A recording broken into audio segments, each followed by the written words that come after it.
The topic is Gmax 1.2 for the beginning modeler. This is video number 12, Building the Canopy, Part 1. The objective of this video is to show you how to construct the canopy shape. This is Part 1. Hello, my name is Milton Shupe, and you may recall back, I think in video 8, we constructed the fuselage using the Create tool and shapes using the circle splines. And you also may recall that in that video we created two top circles in stations D and E, and these were to be used for the canopy shape. So we're going to pull those two circles in, and we're going to use circle splines to create the initial canopy shape and then flesh it out for you. So with that, and also in the next video, or maybe at the end of this one, we'll talk about an alternative way, just using the standard primitives cylinders to do the same thing. Kind of the same basic thing. Once you get your spline circles laid out and converted to mesh, you end up with circles. So about the same thing. It just takes away a few steps, but since we built those shapes in video 8, it's reasonable to start there. Show you how to continue that process. So with that, let's get started. Before we do that, I don't have those circles any longer in this Gmax scene, so let's go merge them in. I'll show you how to use the merge function. So we'll select File Merge, and we're going to pick up video 10, where we finished up the fuse. And I believe, yes, D top circle and E top circle are there. So we're going to just select those and say OK. And then we're probably going to have to unhide them. Yeah, right there they are. And unhide. So there are the circles we created back in that video for the canopy shape. And let's zoom in here to make sure they're, yeah. I want you just to notice that the best I can tell from this drawing, from this point to this point, the canopy is flat. The top of the canopy is flat. At the D point here, the canopy looks to be about 2 or 3 inches lower, so we need to keep that in mind as we start this process. And at the E point, this one seems to be a little high. We'll go ahead and pull that one down. But it would be most difficult if we just use these two circles, so splines, to construct this, because we'd have a lot of manipulation to do. So what I'm going to do is clone this and reposition it at key points along here, so that when we do the surface modifier, we'll at least have something to work with. We won't, rather than a straight line from here to here. That'll make it a little easier for you. So why don't we do that right now before we get started with other things. Zoom in here a little bit. We're in the selected move, which allows us to clone the circle. So we're just going to clone, hold down the Shift key and click. We're going to create another one here, and we're going to move that right here, and we're going to resize it here in a minute. And then we're going to go down and to this station at the end of that flat area. This is just one of the things you have to do as you're fixing the start here.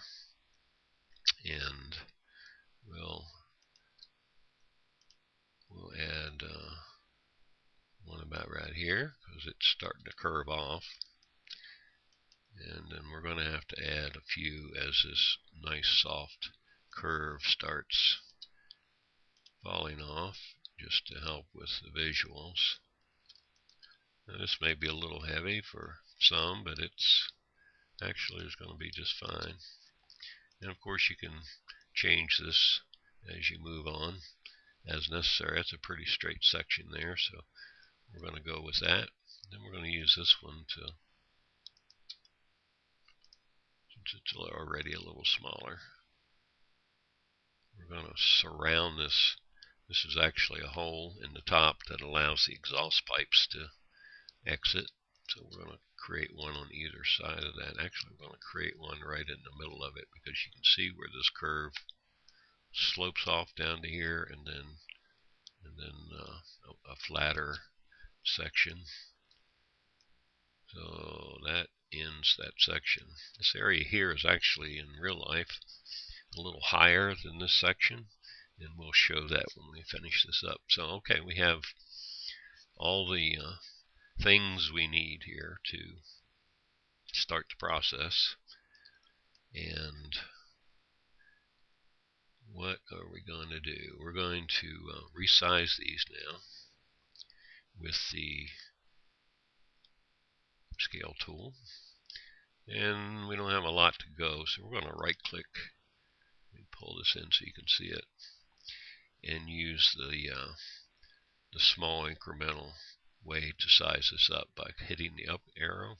And then we'll watch the one that's highlighted here as it moves up towards the top of about right there. I guess if I was smart, we could save some time. We'll just delete these two. Well, we'll delete this one. And we're going to clone this one now. Hold down the shift key and click. And we'll pull that down so we know that's precisely the same size as the one in front of it. Then we'll bring this up a little bit, right click on it, and bring that up a smidgen so we can start that curvature. Am I hitting that button? Yeah. Alright, there it is. This one looks close enough. We're going to bring this one down a bit. Good. Bring this one down a bit. There's actually a lot of little work that goes into doing these things, and that's why there's going to be multiple parts to this. But I wanted to at least show you the process. So we'll dilly-dally here a little bit to get it going, and then I may pause the video, make some progress, and come back and have some of this work done that I have to do.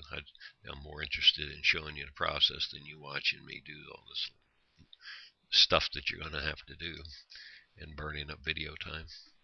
Okay, so we have all the splines in place, all the circles in place that we want to use. Let's just take a look at that. Get it down here. Okay. Now we can kind of see it better. Okay, now that we have all of them created and ready to go, let's go up to Modify, and let's right click on Circle, and if you remember this process, convert that to editable spline. Once we do that, then let's see what we've got here. Yeah, that's fine. Display mesh. Then we can go down and attach. We want to attach each of these. That one looks awfully large. Why is that? Did I move it versus... Well, before we attach here, let's go double check that. Let me just pause the video a second and get that done. Okay, I'm back, and I corrected the problem back here. So our next step, now that we've converted this to editable spline, is we want to attach all of these to make one object. So we'll do that right now. Go to the attach function here, and we're going to attach them in sequence from front to rear.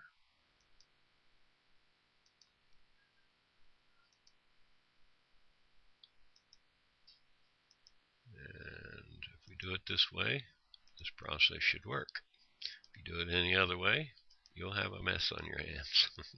Okay, we have them all attached, and now we should see just one object here. So good. Now we're ready to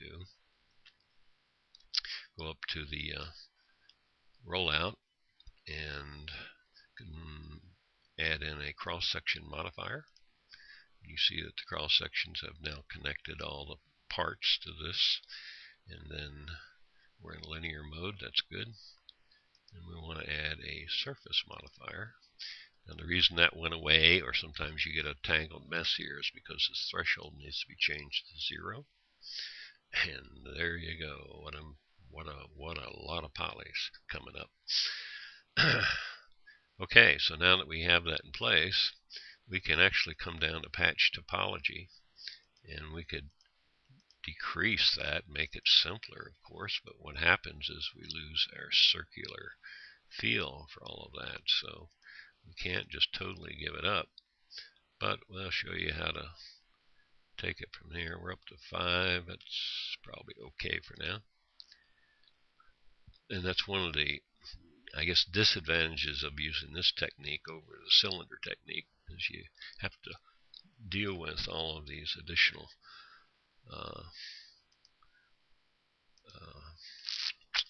cross sections. Notice I went over here and removed interior patches. You need to do that. Alright, so that's what we've got for shape for now. Let's go back to this, and you can see this is following the shape of the canopy very well. Now, so we can see a little better, let's go up to the display function here and change that to see-through so we can see the canopy behind it. One of the reasons I went back and changed this back end section is apparently that E-top was apparently moved down so that the top lined up instead of being scaled down. Well, what happens when you do that is this horizontal line that you really need to run all the way through this process ended up down here on this one. So what that does is kind of mess up your ability to have a nice smooth flowing mesh all the way back to the end of the canopy. So I prefer to have this horizontal line here rather than having all of this back part trailing off downhill, just so that the tops would match. And then you have it just makes for a cleaner mesh to do it this way. So where do we go from here? I've got 12 about 6 or 7 minutes left. So first of all, we're going to have to get rid of some of these cross sections here because it's just way too much mesh. And one way to do that, of course, is to go ahead and convert this to editable poly. In order to do that, we have to collapse the stack. We'll do that, and then we'll convert this to poly instead of patch. And I want you to notice here, let's select all these polys just to give you a feel. I've got 1656 polys here. I've had fuselages that didn't have that many polys, so just a sense of how much overhead all of these cross sections are on your project, and it's taken away from your ability to have detail in other areas, so we need to do something about that. One way that may or may not suit you is to come to your rollout here, go down to optimize, and look what happens to your poly count when you do that in your mesh. Our faces went from 3,312 to 386, so we dropped about 89%. And that just goes to show you can have a nice looking shape without all of those polys, but it tends to screw up some of your mesh, and if you were finished doing all that you needed to do, that would be okay, but we're not. So one way to clean up some of that is come down here to auto edge and click that. Okay, well, that straightened out some of it, at least from appearances, at least from shapes, but it's not quite acceptable. Now we could come in and do some slicing and then get rid of some of these bad polys and rebuild them. I say bad, they perform in a function, they're showing the shape okay, but the mesh looks a little strange. A lot of it's good, and then some of this, it's like, Now we could also back off on the threshold here, and some of that would straighten out. And if you just click this button, if I could get one more of those on the front, come back. Notice how it's changing that mesh. Now that I could probably live with, though I'd like these cross sections to come back in. It's not going to happen, I don't think. Interesting how that oh well. So we're going to have to deal with that one way or the other. That's not bad there. We could probably work with that as long as the front is good. Well, it is. So that's one way to do it. At least we've got our horizontal lines in there the way we want them. Sorry. This horizontal line here is all the way back. And if you look at the shape, it appears nice and smooth. Not the optimal, but as a finished product, once it gets textured, that would work perfectly. So in this instance, we're down to from 3,300 down to 674. That's actually a pretty awesome result for the shape that we've got. This is actually a little bit small, and that needs to be adjusted. But that's where we are, and we only have about 2 or 3 minutes left here, so I'm not going to attempt to take it any further, but we'll come back in the part 2 of this and take this to the next step, and we'll see how this goes. So hang in and check out the next video.